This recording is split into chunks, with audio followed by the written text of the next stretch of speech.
नमस्कार दोस्तों, मैं doctor Shekhzad profit from it Prayagraj से। फर्स्ट कंपनी जो हम डिस्कस करने जा रहे हैं वो है एलटीटीएस। फ्रेंड्स, एलटीटीएस कोऑर्डिनरी इंडस्ट्री से बिलोंग करने वाली कंपनी है। रिसर्च एंड डेवलपमेंट में काम करती है। ये जो कंपनी है, ये इसका मेजॉरिटी ऑफ सेल्स आता है ट्रांसपोर्टेशन से, और इसी का इफेक्ट हम इसमें भी देख पाएंगे। अगर हम सेल्स को देखें तो सेल्स H1 में जहां पे 20% का आया था, प्रॉफिट 58% का आया था, और मार्जिन जो थे वो 14% के थे। वही क्वार्टर वन में आते आते ये सेल्स 23% का इंप्रूव हुआ, 27% का प्रॉफिट इंप्रूव हुआ, और मार्जिन 15% से इंप्रूव होके मिले। तो हम ये एक्सपेक्ट कर सकते हैं कि इस साल अंत तक 25% का हमें सेल्स इंप्रूवमेंट, 25% का प्रॉफिट इंप्रूवमेंट और 15% का मार्जिन मिले। फ्रेंड्स, इस हिसाब से जो हमारा 91 का 2022 का ईपीएस था, हम इस साल के अंत तक 114 का ईपीएस एक्सपेक्ट करते हैं। इसकी फेयर पी है 17 और इसकी फॉरवर्ड पी है 31। फ्रेंड्स, जैसा कि आपने पहले वाले कंपनीज में भी देखा कि फेयर पी जो जो भी आईटी से रिलेटेड और टेक्नोलॉजी से रिलेटेड कंपनीज थी, उन सब की 21, 22, 25 के आसपास की फेयर पी है। बट एलटीडीएस की कम क्यों है? बिकॉज इसका मेजोरिटी ऑफ धंधा आता था ट्रांसपोर्टेशन से, और ट्रांसपोर्टेशन पिछले पांच पांच छह साल से की म्यूटेड ग्रोथ में था। अब हम देखेंगे जैसे से ट्रांसपोर्टेशन में ग्रोथ मिल रहा है, हम इसको इसवी के फेयर पी में भी इंप्रूवमेंट देखेंगे। इस समय जो इसकी यील्ड है वो तकरीबन 3.18% की है। फ्रेंड्स, अगर हम इसके टेक्निकल देखें चार्ट में, तो 3000 के आसपास इसका एक अच्छा बाइंग रेंज है, 3065 के आसपास। और हमारा शॉर्ट टर्म टारगेट तकरीबन 5100 के आसपास होना चाहिए। और इस तरह की कंपनी को अभी हम 2% रख सकते हैं। और क्यों ना रखे 2% इसको अपने पोर्टफोलियो में, जब फ्यूचर मतलब ये जिस चीज में काम कर रही है वो फ्यूचरिस्टिक है, इंटरनेट ऑफ थिंग्स में काम कर रही है, एआई से रिलेटेड है, जो जो ईवी में है उसमें काम कर रही है। तो अच्छी कंपनी है, इसको अपने पोर्टफोलियो में रखना चाहिए।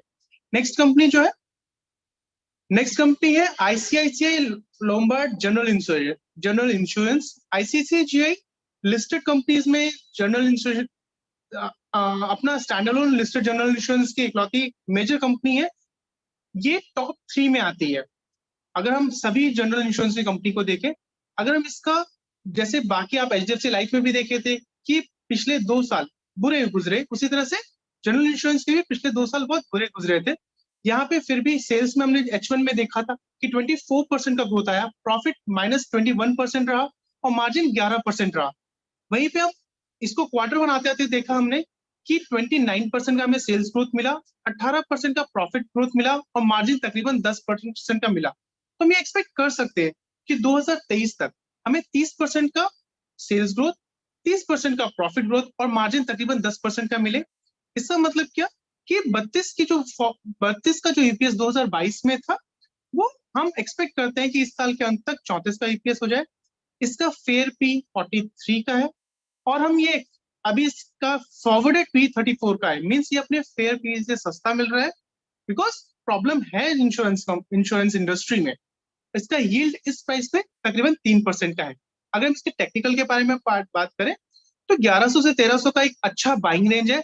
ये भी अपने बाइंग रेंज में चल रहा है।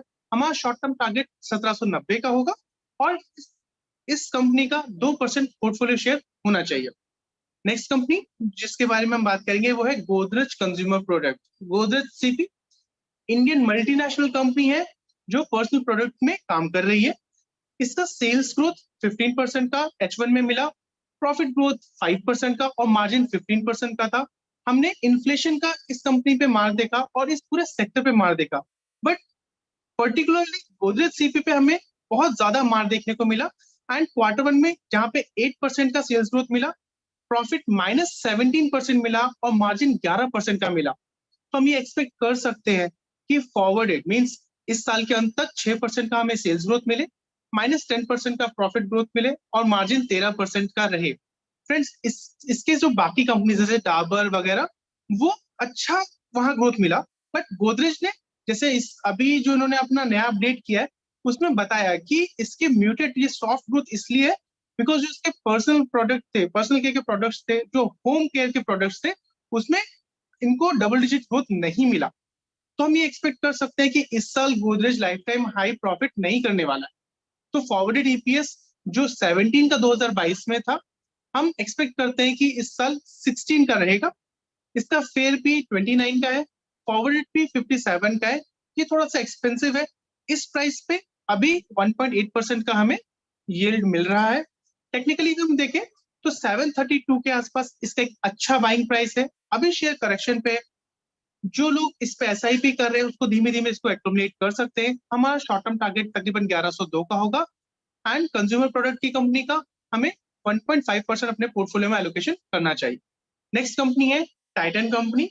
फ्रेंड्स, डिस्क्रिशनरी प्रोडक्ट्स बनाने वाली कंपनी है and James and jewellery sector को बिलोंग करने वाली। सेल्स इसका H1 में 68% था, प्रॉफिट -631% और मार्जिन 6% का रहा। अफेक्टेड इंडस्ट्री थी। अगर Q1 को देखें तो Q1 में हम देखेंगे कि इसने सेंसेशनल 172% का सेल्स ग्रोथ किया, प्रॉफिट 4000 प्लस का ग्रोथ किया। बट फ्रेंड्स, ये सब इसलिए दिख रहा है बिकॉज ये एक लो मार्जिन की वजह से। तो हम ये एक्सपेक्ट कर सकते हैं कि इस साल के अंत तक वो जो लो मार्जिन का इफेक्ट है वो सुधरेगा एंड 50% का सेल्स ग्रोथ और 65% का प्रॉफिट ग्रोथ हम यहाँ पे एक्सपेक्ट कर सकते हैं। और जो इसका मार्जिन इसने कंसिस्टेंटली 8% का मेंटेन किया है, हम यही 8% का मार्जिन साल के अंत तक एक्सपेक्ट कर सकते हैं। इसके हिसाब से जो फॉरवर्डेड ईपीएस 24 का है, हम एक्सपेक्ट कर सकते हैं इसके हिसाब से 2022 का जो 24 का ईपीएस था, हम एक्सपेक्ट कर सकते हैं कि 40 का फॉरवर्डेड ईपीएस मिलेगा। फ्रेंड्स, जो अभी कंपनी ने अपडेट किया है उसके हिसाब से इनको Q2 में ऑलमोस्ट डबल डिजिट का ग्रोथ मिल चुका है एंड ये बहुत ही पॉजिटिव है अभी बिकॉज अभी जो जो ये आने वाला समय है, ये फेस्टिव सीजन आने वाला है। मींस नवरात्रि अभी गुजरी ही है एंड आने वाला दिवाली है, ऐसे फेस्टिव सीजन से तो इस क्वार्टर में इनको अच्छे ग्रोथ की उम्मीद है। फ्रेंड्स, फेयर पी इसका 21 का है, फॉरवर्डेड पी 61 का है और इस प्राइस पे इसकी यील्ड है 1.65%।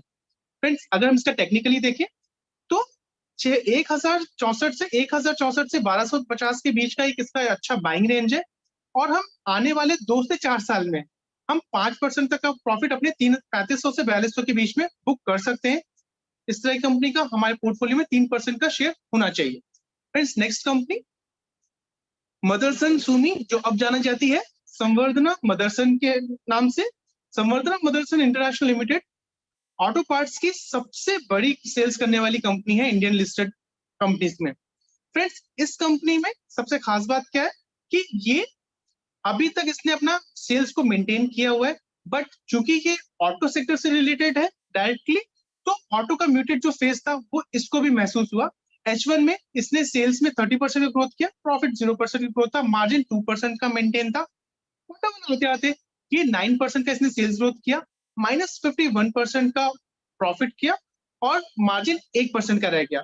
फ्रेंड्स, हम ये एक्सपेक्ट कर सकते हैं कि ये 5% का सेल्स ग्रोथ करे, -15% का प्रॉफिट ग्रोथ करे साल के अंत तक और मार्जिन 1% का रहे। फ्रेंड्स, यहाँ पे हम ये चीज जरूर ध्यान दें कि इस सेक्टर के इसकी जो बाकी साथी कंपनी है उसके मार्जिन अच्छे हैं बट इसके मार्जिन इतने अच्छे नहीं है बिकॉज इस कंपनी में एक नेगेटिव पॉइंट है, वो है डेप्ट और डेप्ट थोड़ा सा बड़ा है।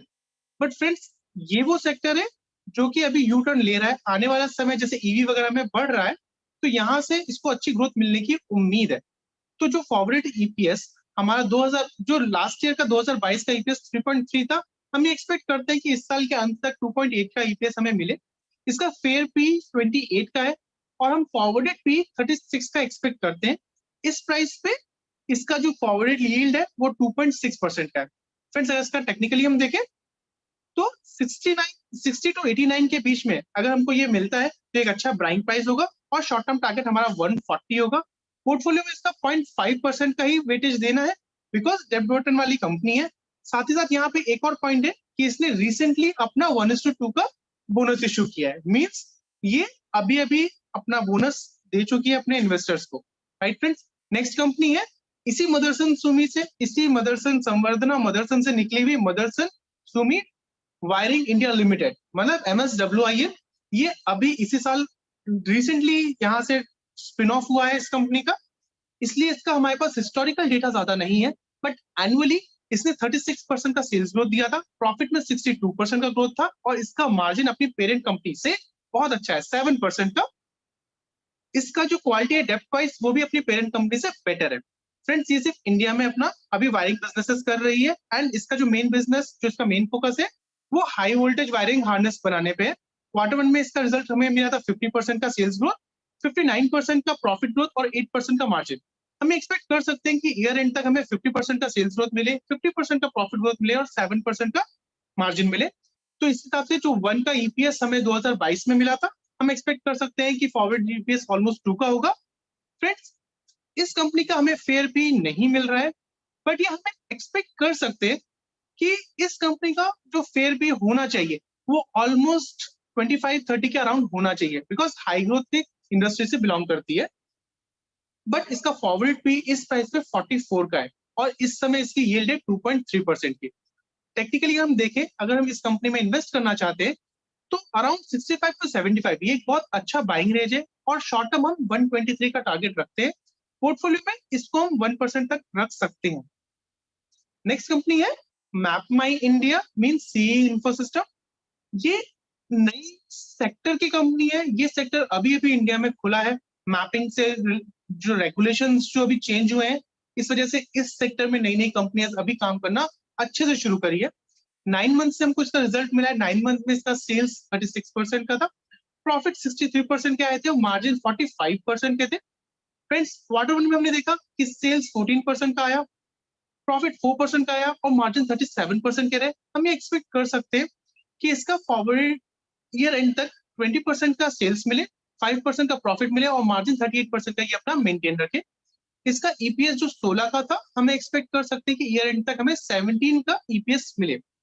फ्रेंड्स, इस कंपनी का भी हम फेयर भी नहीं निकाल सकते, बट ये जिस सेक्टर को बिलोंग करती है ये भी इसने उड़ना शुरू किया है, तो ऑलमोस्ट 30 का हम पी फेयर मान सकते हैं। ये अपने फॉरवर्ड पी 82 पे मिल रहा है इस समय। इसकी जो यील्ड है वो 1.2% की है और टेक्निकली अगर देखें technically sir next slide please.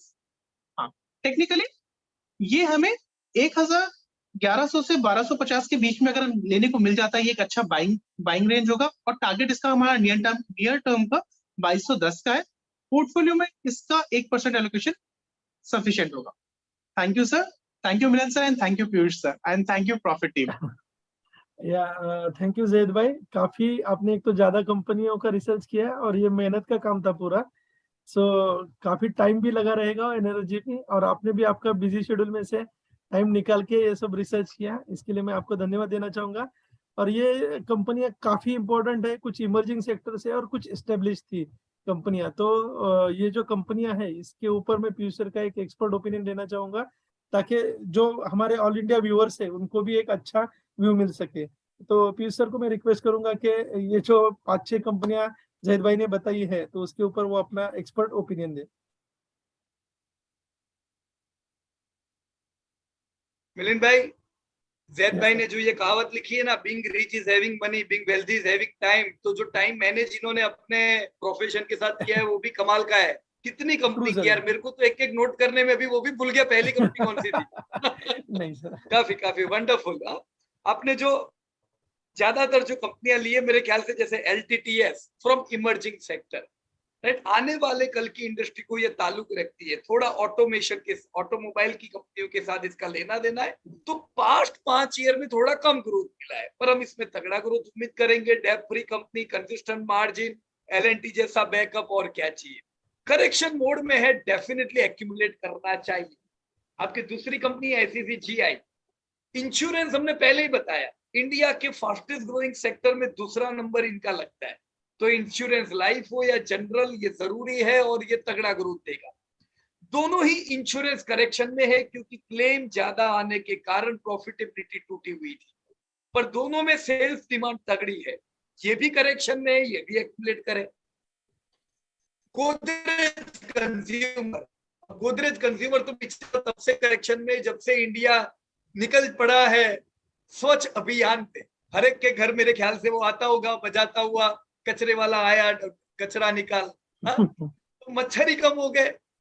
काफी बीमारियां अभी भी है दूसरे कंट्री के मुकाबले, लेकिन फिर भी ये चीज आपके बिजनेस को अफेक्ट करती है। कोविड आया, कोविड गया, तो हेल्थ केयर रिलेटेड भी धंधा इनका अफेक्टेड है। तो अभी जो इन्होंने अपडेट दिया है, यस, सिंगल डिजिट ग्रोथ इनका इस बार होगा। तो बहुत अच्छी कंपनी है, अच्छा ग्रुप है, पर हम नियर टर्म में अच्छा ग्रोथ उम्मीद नहीं करेंगे, राइट। तो तुरंत कोई रैली की उम्मीद मत करना। टाइटन धमाकेदार कंपनी, धमाकेदार। शादियां कितनी है, सेलिब्रेशन का माहौल है इंडिया में। इंडिया यार वैसे भी सेलिब्रेशन का कंट्री है। तो ये कंपनी मेरे को लगता है नियर टर्म में भी तगड़ी दौड़नी चाहिए, राइट। वंडरफुल। इन्होंने जो अपडेट दिया ना जैद भाई, मेरे को लगता है 18% का ग्रोथ उन्होंने Q2 का दिया है, 18%, राइट। तो Yes, डबल sir, डिजिट 18 मतलब लोग सर 18% का इन्होंने स्टैंडअलोन ग्रोथ दिया है। और एक और हाँ। बात खास बात दी है कि इन्होंने हाँ। अपने हर एक सेगमेंट में स्टोर्स को ऐड किया है। हाँ, ऑलमोस्ट सही बात। 25% ज्वेलरी में स्टोर ऐड किया है, 23 वॉचेस का स्टोर्स ऐड किए हैं, और जो Right. eyewear है ये सब उसमें भी 38% का 38 स्टोर्स ऐड किए हैं। मतलब जब बराबर। सब लोग पैसा बचा रहे हैं तो ये सब खर्च कर रहे हैं कि खर्च मतलब कर रहे बहुत हैं। चाहिए धंधा। ये क्या है ना कि इंडिया में जो रिटेल बूम है, पता ही है कि एवरेज इंडियन की इनकम जो आज $2000 है, ये $10,000 होने ही वाली है। तो ये होती है तो वो खर्चे तो करने ही वाले लोग, तो ये अभी से अपना सेटअप कर रहे हैं। तो ये एक वेल्थ क्रिएटर है, करेक्शन मोड में अभी भी है, ध्यान होना चाहिए। मदरसन और मदरसन वायरिंग ये दोनों ही ऑटो से रिलेटेड है, तो अफेक्टेड है। आने वाला समय हम ग्रोथ देख सकते हैं। मेरे को लगता है मदरसन ने अभी एक मोरक्को का ओपनिंग भी किया, जस्ट अभी, है ना। तो देखो ये कितने ऑप्टिमिस्टिक है। अपने जो पॉलीमर बिजनेस का वहां पे मतलब डोर पैनल में जो इस्तेमाल होता है वो सारी प्रोडक्ट बनाने के लिए इन्होंने मोरक्को का ओपनिंग किया हुआ है। अच्छा ग्रोथ उम्मीद करेंगे, पर हम 20-25% उम्मीद नहीं करेंगे। वो वायरिंग नहीं कर सकते मदरसन। कंपनी आपकी मैप माई इंडिया एकदम कमाल की आने वाले समय की इंडस्ट्री है, ये नए जमाने की इंडस्ट्री। ये बिजनेस पहले तो इंडिया में मतलब इसको तो क्या कह सकते हैं हम लोग, ओपन ही नहीं था। अभी गवर्नमेंट ने कुछ समय पहले ये बिजनेस को ओपन किया कि भी मैपिंग कर सकते हैं। तो ये कंपनी का एक उज्जवल भविष्य लग रहा है। कई अलग अलग इमर्जिंग सेक्टर में इसका उपयोग होगा। लॉजिस्टिक पॉलिसी अभी आई, देखो इसको फायदा होगा। और अब भी इन्होंने एक नया मैपिंग स्टार्ट किया है, रामायण मैपिंग, राइट। अभी वो क्या है, लोगों को लगेगा रामायण मैपिंग मतलब रामायण के रिलेटेड है क्या। अभी एक पिक्चर आ रही है आदि पुरुष, तो क्या ये सब क्यों रामायण के पीछे पड़े हैं, ऐसा नहीं है। हेरिटेज मैपिंग है ये। अपने रामायण मैपिंग में 5000 साल पहले के मैप्स को बताएंगे। तो काफी ऑप्टिमिस्टिक प्लान है ये भी इनके धंधे को बढ़ाएगा। और जो कई इंडस्ट्री है उनको ये मैपिंग का भी फायदा होगा। तो लॉजिस्टिक मैपिंग ये सब इनको 15-20% का ग्रोथ देने वाला है। फोकस करो, अभी टूट रहा है, करेक्शन में है, मेरे ख्याल से एक्यूमुलेट करना चाहिए, right. So wonderful presentation by you Zaid भाई।